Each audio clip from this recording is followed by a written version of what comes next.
There's another chance to see Her Majesty's Christmas message this evening on BBC Two at 6:25, accompanied by subtitles and sign language. And also on BBC Two tomorrow afternoon, there's Elizabeth R, the portrait of a year in the life of Her Majesty, celebrating the 40th anniversary of her accession to the throne. The film includes footage of St George's Hall, Windsor, in all its splendour before the November fire. That's tomorrow on 2 at 2:45.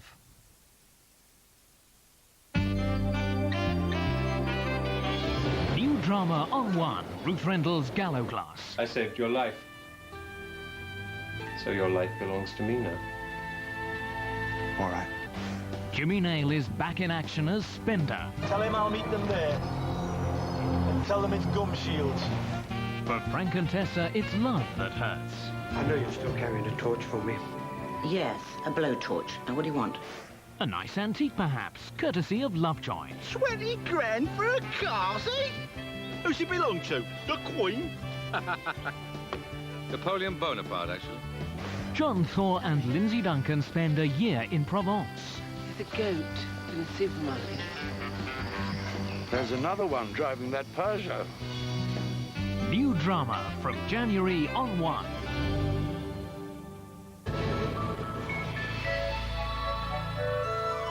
That nice? Yeah, that is really good. Don't answer it. Why not? Estelle. How do you know? That's his ring. It was a bloke I used to know at evening school. He reminded me of you in many ways. Yeah, he was a really bright, dynamic, go-ahead sort of bloke, you know. But like I say, in other ways, he reminded me of you. Del and Rodney in a special Christmas Day, Only Fools and Horses, at 6:55 on BBC One.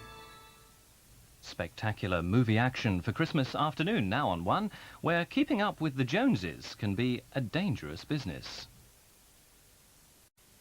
Christmas night on BBC One brings out a bit of the unexpected from Dorian. I know. You're lost for words. May I suggest you shouldn't have Dorian. They're beautiful. We're not worth it. Then at 9, guess who? I'm Sally Cumbernauld. This is Martin Crosswaite. How are you? Chipping in already? No, I love him. At 9:50, Shirley Valentine. You're 42, not 22. You're just another stupid woman looking for adventure. And the time for adventures is over. But Shirley's adventures are about to begin. I am Faustus Dimitriadis. I'm Shirley. Hello. Hello. Keep the hankies handy this Christmas night on 1.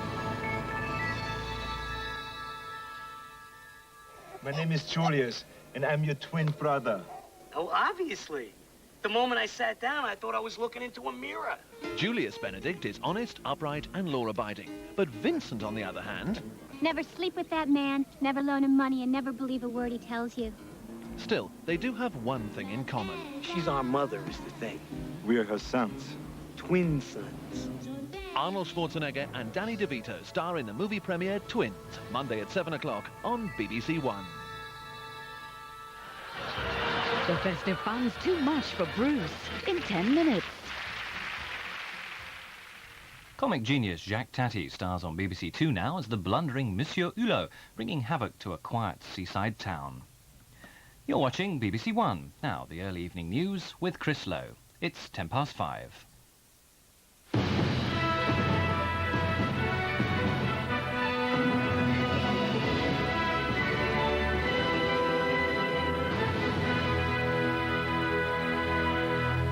Good afternoon. The Queen has spoken in her Christmas message of the difficult days she and her family have lived through this year.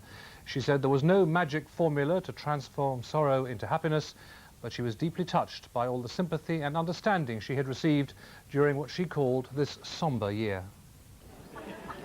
It was a depleted family group at church at Sandringham this morning. For the first time, Prince William and Prince Harry were without their mother on Christmas Day. She was more than 50 miles away at her brother's home in Northamptonshire. Her absence and that of the Duchess of York were the clearest signals of the divisions that have made this the most traumatic year of the Queen's long reign. A reminder of a recent happy royal occasion was the presence of the Princess Royal and her husband of less than 2 weeks, Commander Timothy Lawrence. The Queen's Christmas broadcast was recorded at Sandringham House for the first time in 40 years. It was itself controversial when it was leaked to the Sun newspaper, and in it she does acknowledge her family problems. Like many other families, we have lived through some difficult days this year.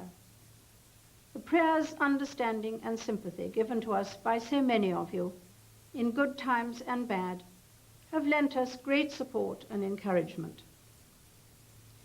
It has touched me deeply that much of this has come from those of you who have troubles of your own. As some of you may have heard me observe, it has indeed been a sombre year. The Queen paid tribute to service personnel trying to keep peace abroad and to aid workers endeavouring to bring food to the weak and innocent. Christmas, she said, was a good time to focus on the problems of others.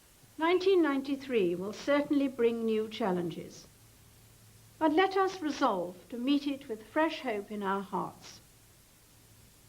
There is no magic formula that will transform sorrow into happiness, intolerance into compassion, or war into peace.